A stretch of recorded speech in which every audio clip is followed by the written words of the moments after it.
The live TV, सच सबसे आगे। नमस्कार, द लाइव टीवी आप देख रहे हैं। आपके साथ मैं हूं आदित्य कुमार। यमन के हमलों के बाद अमेरिका ने जिस तरीके से हमला किया, यमन के हुती संगठनों के बाद अमेरिका ने हमला करके यह बताने की कोशिश की कि हम चुप नहीं बैठने वाले। और आपने देखा था हुती संगठनों के खिलाफ किस तरीके से एकजुट हो गए थे ये लोग। और स्थितियां अब जो निकलकर सामने आ रही वो दरअसल ये बता रही हैं कि क्या कुछ होने वाला है। दरअसल अब मामला और बढ़ने वाला है, मामला और पेचीदा होने वाला है। क्योंकि अभी तक तो ये लग रहा था बस यहीं तक है मामला, इसके आगे कुछ होना नहीं है। लेकिन अब जिस तरीके से कहा जा रहा है, बदला लेने की बात जो कही जा रही वो सामने आ गई है। दरअसल यूएस जो अटैक था उसके अगले दिन हुती लड़ाकों ने इजराइल को बड़ी चोट दी है। तो आप समझते हैं इजराइल को चोट दी जाए या अमेरिका को चोट दी जाएगा तो वहीं, क्योंकि इजराइल को चोट देने से ही अमेरिका को भी चोट पहुंचेगी। आप ये बखूबी जानते हैं कि अमेरिका कैसे इजराइल के साथ खड़ा हुआ है, कैसे वो इजराइल के हर पहलू पर मदद कर रहा है, हर जगह मदद कर रहा है। जब हमास का आक्रमण होता है तो कैसे इजराइल के साथ खड़ा रहता है अमेरिका, और अमेरिका की बदौलत ही गाजा पट्टी पर लगातार इजराइल जो अटैक कर रहा है, वहां लोगों को निशाना बना रहा है। और आप जानते हैं कि वहां मौत का आंकड़ा 24,000 से ऊपर पहुंच चुका है। महिलाओं और बच्चे ज्यादातर उसमें शामिल, जिस तरीके से उसने आतंक मचाया है। तो आप देखिए किस तरीके से ये हो रहा है। ऑन द अदर हैंड, मतलब दूसरी तरफ देखा जाए, Yemen's Houthi fighters fired a missile at another ship on the second day of the attack on the American ship। उधर यमन के हुती लड़ाकों ने अमेरिकी जहाज पर हमले के दूसरे दिन एक और जहाज पर मिसाइल दागी है।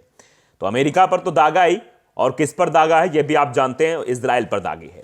इस बार यूरोप देश के ग्रीस के माल ढोने वाले जहाज को निशाना बनाया गया है।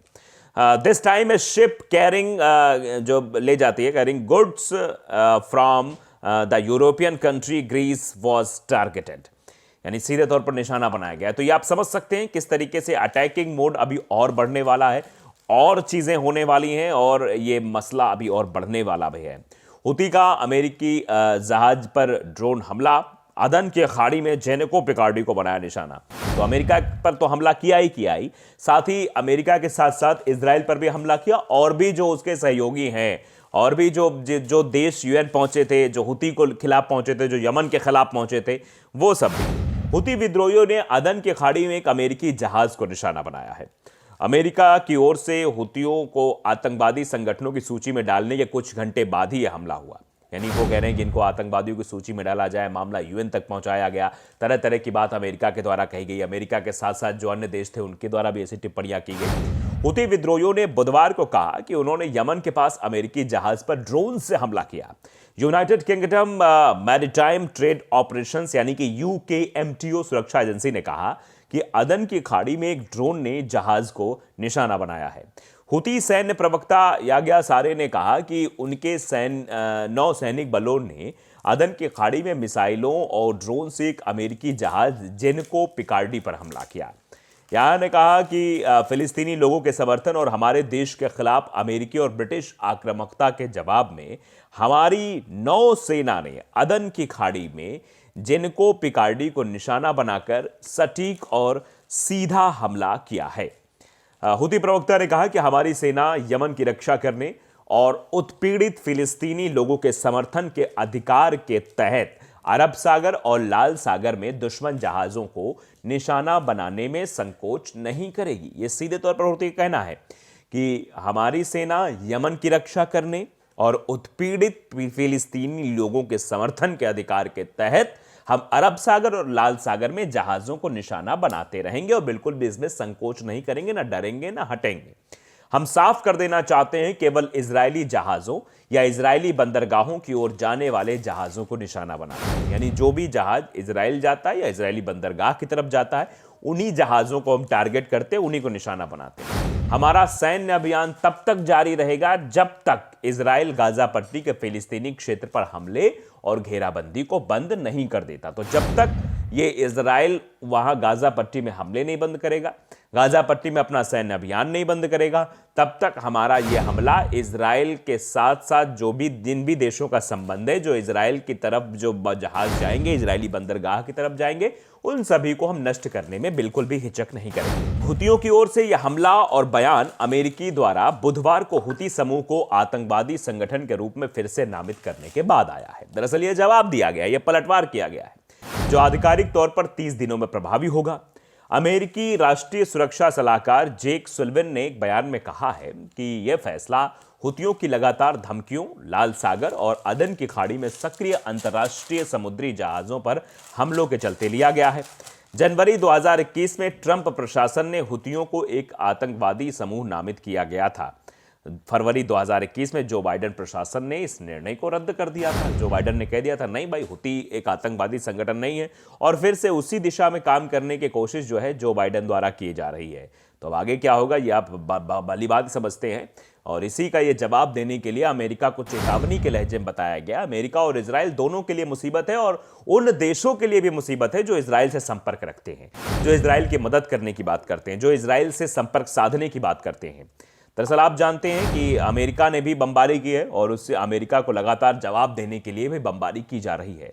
दरअसल लाल सागर में हुती हमले, यमन में हुती ठिकानों पर जवाबी कार्रवाई के रूप में अमेरिका ने भी बमबारी की। तो अमेरिका कहीं ना कहीं से डायरेक्टली कहिए या इनडायरेक्टली कहिए इस युद्ध में इन्वॉल्व हो चुका है। अमेरिका ने यमन में हुती के कई ठिकानों पर हमले किए। हुती विद्रोहियों लाल सागर द्वारा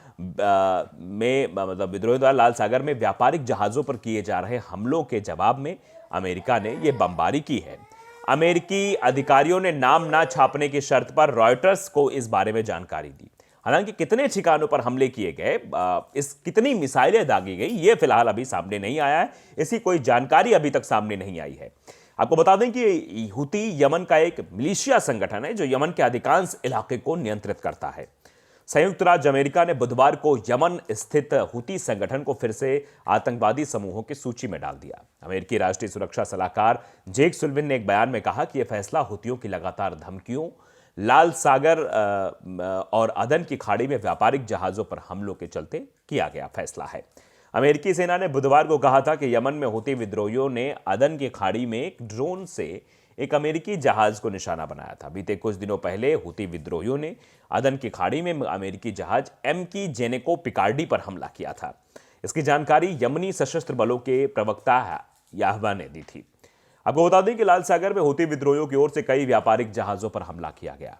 बीते साल नवंबर से लेकर अब तक करीब 27 से अधिक हमले विद्रोहियों ने किए हैं। हमले की आशंका को देखते हुए कई देशों ने लाल सागर से व्यापार भी बंद कर दिया। लाल सागर से वो व्यापार नहीं कर रहे हैं। एशिया और यूरोप के बीच समुद्री व्यापार प्रभावित हुआ, और इसने कई देशों को भी चिंता में डाल दिया है। तो ये सीधा मसला यही है। हुतियों का यही कहना है कि जो इजराइल से संपर्क रखेगा वो या तो पहले इजराइल को समझाए, इजराइल से ये कहे कि भैया इजराइल, आप देखो कि ये जो हमला आप गाजा पट्टी में कर रहे हो, जो मासूम लोगों की जान ले रहे हो, ये सब बंद कर दो, तो हमारा भी व्यापार नुकसान नहीं होगा।